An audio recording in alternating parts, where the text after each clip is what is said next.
Simula pa lamang ito ng aking paghihiganti sa ginawa niya sa aking Eloy. Malubha ang kalagayan ng Datu, kaya kailangan siya malunasan agad. Ang tao ay madaling magbago ng pananaw pag nasa bingit na ng kamatayan. Kung mapapasakamay ko si Amaya, ibabalik ko ng buhay na buhay sa iyo si Daya. Makakaasa ka. Bago sumikat ang araw, mapapasakamay mo si Amaya. Amaya, ano't narito kapag yung batid mo kung anong kahihinatan ng pag-uusap nila Mita at Pusaka? Halika na, tumakas na tayo. Hindi ako tatakas, Binaya. Hihintayin ko ang pagbabalik ni Pusaka.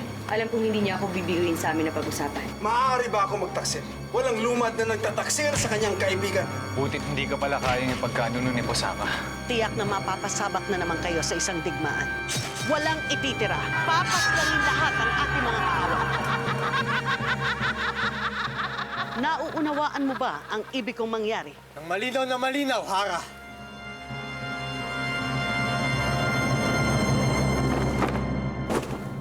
Nakasalalay ang buhay ni Dayaw sa ating ginawa. Hawak siya ng mga kaaway. Hinihingi ni Lamitan ang buhay ni Amaya kapalit ni Dayaw. Alam ko walang lumad na nagtataksil sa kanyang kasamaan. Ngunit sinong ama ang makakatiis sa kanyang anak? Kung hindi kayo sumasang-ayon sa aking nais, ay gagawin ko pa rin ang nararapat. Kaya tawagin ninyo akong taksit. Bilang pinuno ninyo, hinihingi ko ang tulong ninyo. Maaring magbago ang paningin ninyo sa akin, pero huwag. Huwag sa aking anak. Kung puso kong ibibigay sa kanya ang aking katungkulan, sapagkat ako hindi na nararapat. Ang aking manikyad ay hindi maaaring mawala sa akin at sa banwang ito. Kailangan natin siya. Siya ang ating pag-asa upang kayo mapamunuan. Kaya alang-alang kay Dayaw.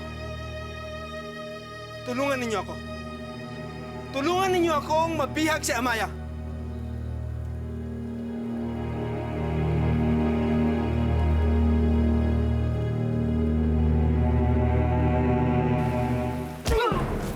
Huwag niyong patakasin ang bihag! Habulin niyo siya! Habulin niyo! Amaya, anong nangyari sa pagsunod ko kay Pusaka? Tila malungkot ka. Anong bumabagabag sa'yo? Tama nga si Peratawa. Ang tao ay nagbabago lalo na kung nasa bingit ka ng kamatayan. Amaya!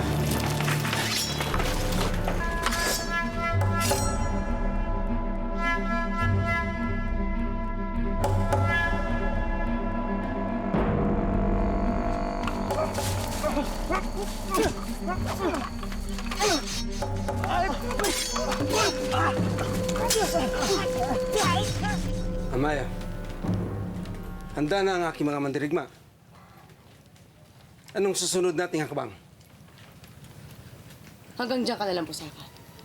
Amaya, mayroon ba tayong suliran ng dalawa? Hindi ba't nag-usap na tayo?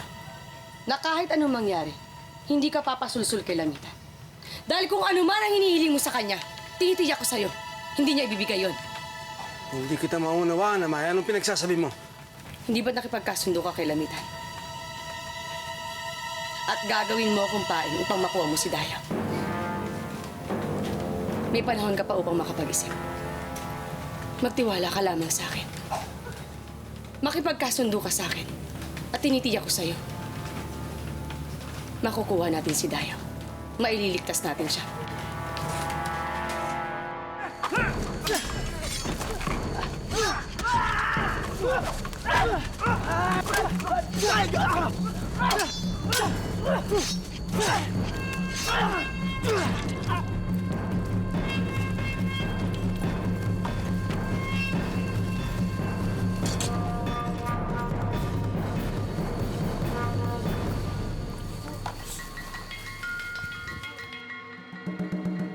Hindi natin kailangan maglaban o maghiwalay sa isa't isa.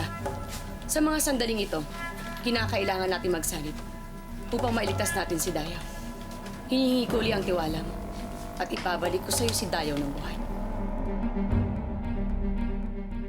Kung mapapasakamay ko si Amaya, ibabalik ko ng buhay na buhay sa iyo si Daya. Magiging tahimik na muli ang iyong banwa sapagkat titigil na ang kaguluhang dala ng babaeng may tagna. Batid kong hindi mahirap ang aking hinihingi. Kung ang kapalit naman nito ay ang buhay ng iyong kaisa-isang anak. Mahirap ipagsapalaran ang buhay ng aking anak, Amaya. Ikinalulungkot ko. Kailangan kita kapalit ni Dayaw.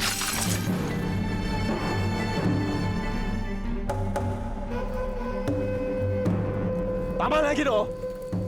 Sumuko ka na upang hindi ka na mahirapan pa. Hindi mo kayang labanan ang lahat ng mandirigmang ito. Kaya ibaba mo na ang iyong kampilan at ipinangangako ko sa iyo. Sa sandaling mahawakan ko si Amaya, matatapos na lahat ang iyong paghihirap. Tama na, Pusaka! Hindi natin kinakailangan mag-away. Patawarin mo ako, Amaya. Higit na mahalaga ang buhay ni Dayaw kaysa sa akin.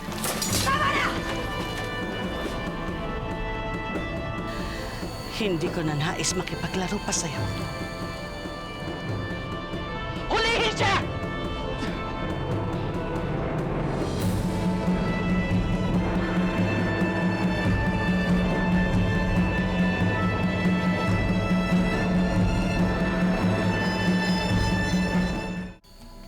Hindi niyo magagawa bitag ang aking buhay!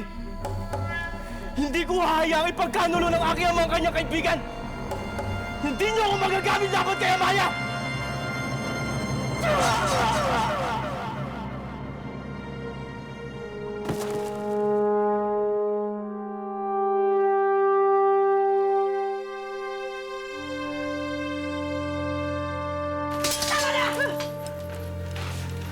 Huwag natin sayangin ang ating panahon, Pusaka.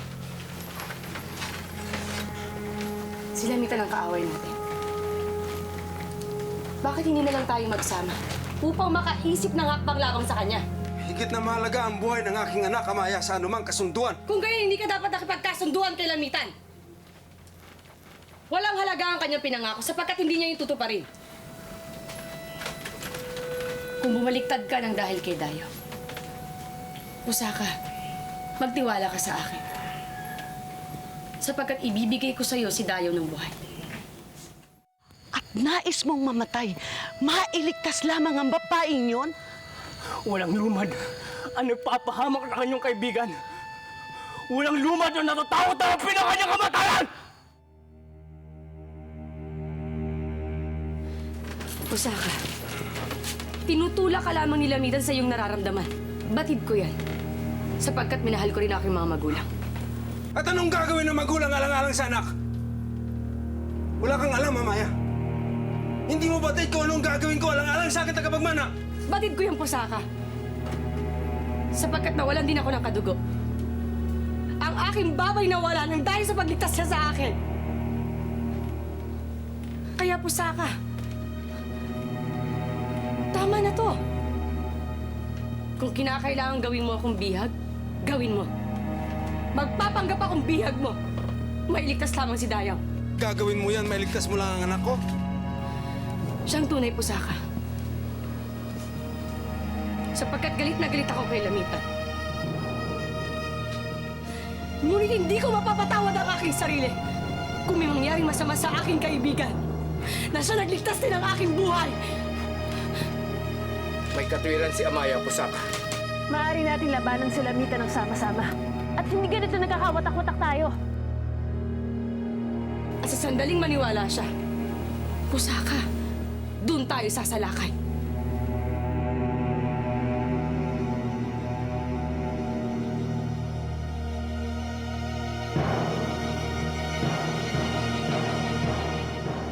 Kahit ako'y mamatay,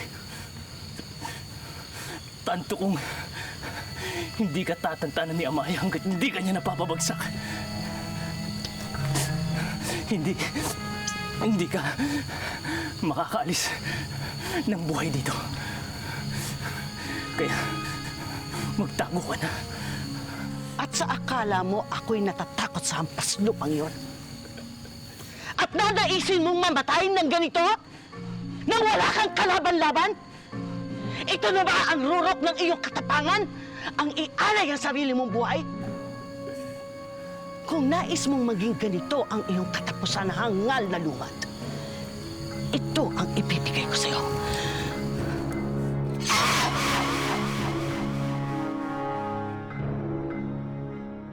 Hindi pa rito nagtatapos ang lahat. Isinusumpa ko, ako pa rin ang magtatagumpay.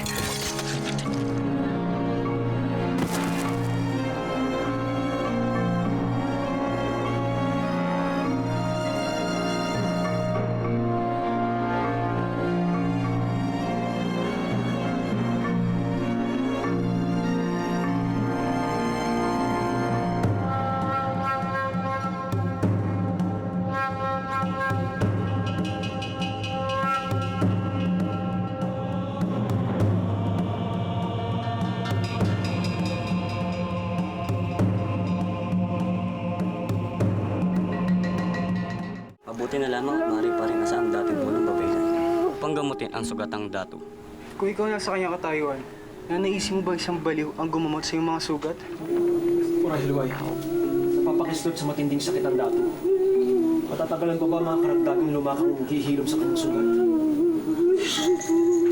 Tiyak kong magwawala na naman ang harap kung malalaman niya ang kabaliwang naganap dito sa puod. Kaya kung sapat na ang kaguluhang nagaganap kung saan man siya naroroon ngayon. Naway magbalik na siya sa lalong madaling panahon upang asikasuhin ang kanyang bana. Lamitan! Bitawan niyo ako!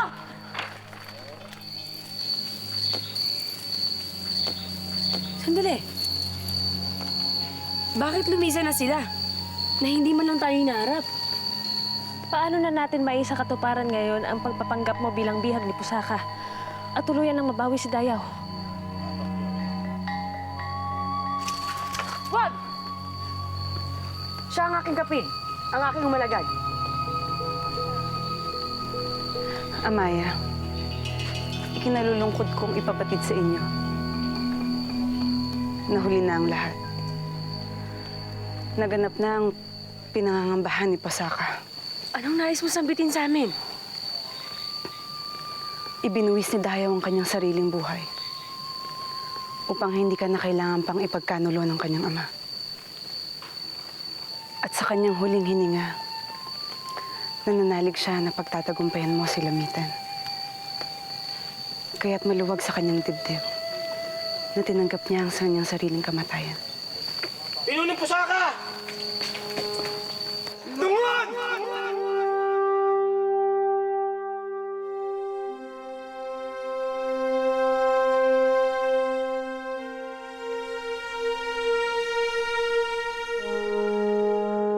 Dayaw! Dayaw, bakit mo kami iniwan? Ako magliligtas sa'yo, anak ako! Bakit mo kami binayaan? Mga ninonong!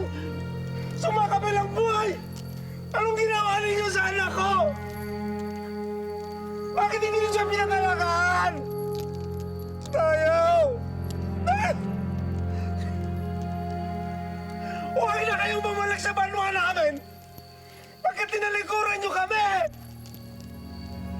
Ayaw!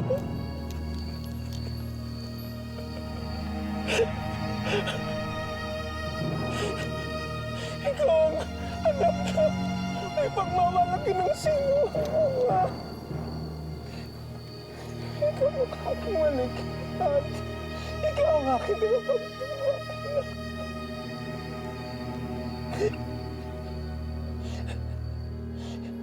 Ikaw ang dapat mamuno, hindi ako. Ikaw ang mamuno.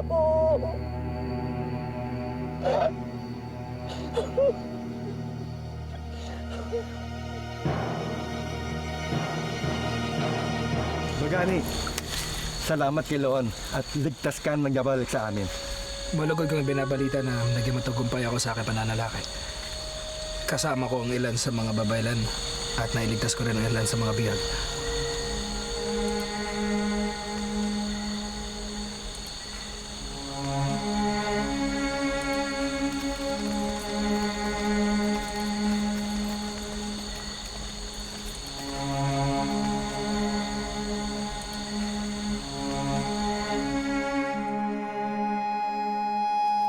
Ara, maligayang pagbabalik. Kinatutuwa kong makita kayong ligtas. 10 ng ating mga kapanalig. Ikatutuwa ko lamang ang araw na ito, Apong, kung napasa kamay ko ang babaeng may tagna. Ngunit ako ay nabigo. Ang akala ko'y magagamit niyo ang bihag laban kay Amaya, Hara. Yun din ang inakala ko. Ngunit ang aking bihag na ginto ay naging tanso. Ang tanging makakapagpalubag lamang ng aking loob ay ang kaalamang higit na tumatangis ang aking mga kaaway kaysa sa akin sa mga sandaling ito. Kung gayon ay higit ang inyong lamang sa mga dayo. Katapwat, ikinalulungkot ko, mahal na Hara, na maging dito sa inyong pood ay naging maligalig. Bakit? Ano nangyari? May nangahas bang mag-aklas habang ako'y wala? Siyang tunay, mahal na Hara. Naging mapangahas sa mga babaylan habang kayo'y nangangayaw. At anong ginawa ng aking bana? Nalupig niya ba ang mga ito? Iyan na nga ang aking ipapabatid sa inyo. Na si Dato Pulahan ay lubhang napahamak.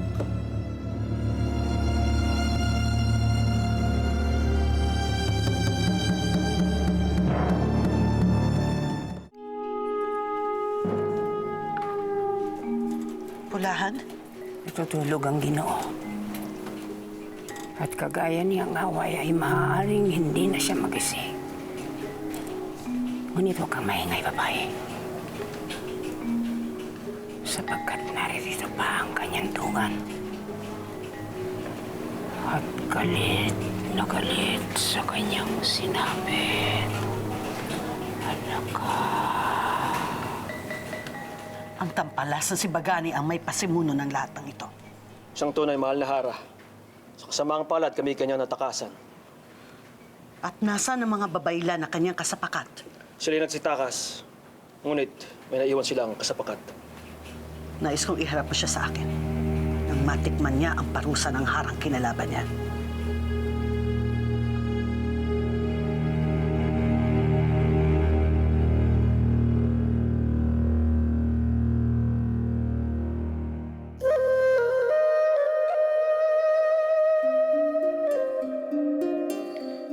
Ibinuwis ni Dayaw ang kanyang sariling buhay upang hindi ka na kailangan pang ipagkanulo ng kanyang ama. At sa kanyang huling hininga, nananalig siya na pagtatagumpayan mo si Lamitan. Kaya't maluwag sa kanyang dibdib na tinanggap niya ang kanyang sariling kamatayan.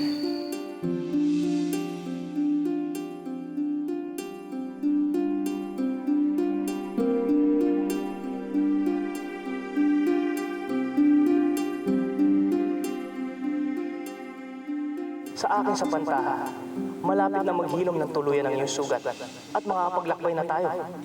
At hindi magtatagal, masisilayan mo na ang aming banwa.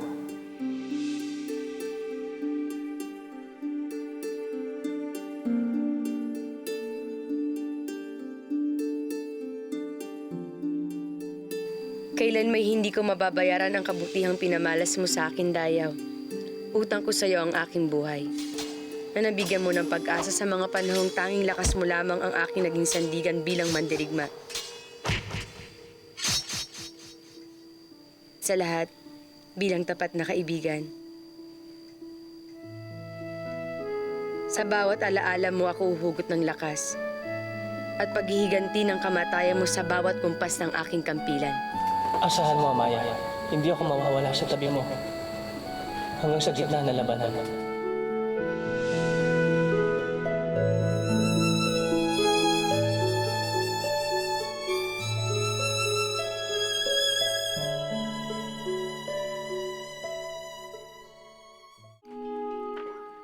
Bagani. Malipayang adlaw, Bahay Mantal. Dapat rito kayo. May kailangan ba kayo sa akin? Bagani, napansin lamang namin kagabi na oo nga't kasama mo mga babaylan. Ngunit may isang nawawala. Si Asinas. Anong nangyari sa kanya? Nasaan mga bihag? Si Waba? Naroon na sila sa baroto at tayo hinihintay. Dali na niyo, umalis na tayo dito. Asinas? Asinas, hindi ka maaaring manatili dito. Tayo na. Asinas! Mga babaylan. Ginoo, batid kung kaya lamang niya tayo hinatid upang makatiyak na tayo makakatakas. Subalit wala siyang balak na iwan ang puod. Asinas, huwag mo itong gawin. Umalis na tayo.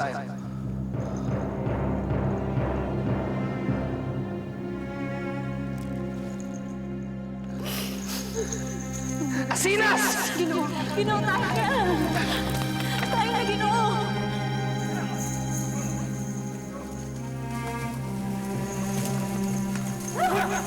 Bulyo! Marahil ay kaya siya nagpaiwan ay hindi niya tuloy ang maiwan ng pot. Kahit alam niya kung ano ang magiging kapalit nito.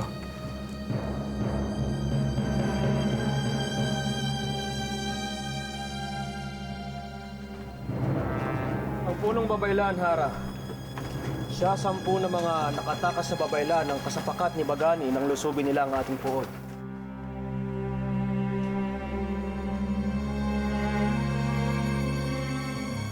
Tunay ngang naglalabasan na ang tunay na kulay ng mga kaaway dito sa aking naaahopan. At panahon na upang kilalanin kung sino-sino ang mga nagbabalat kayong kaaway.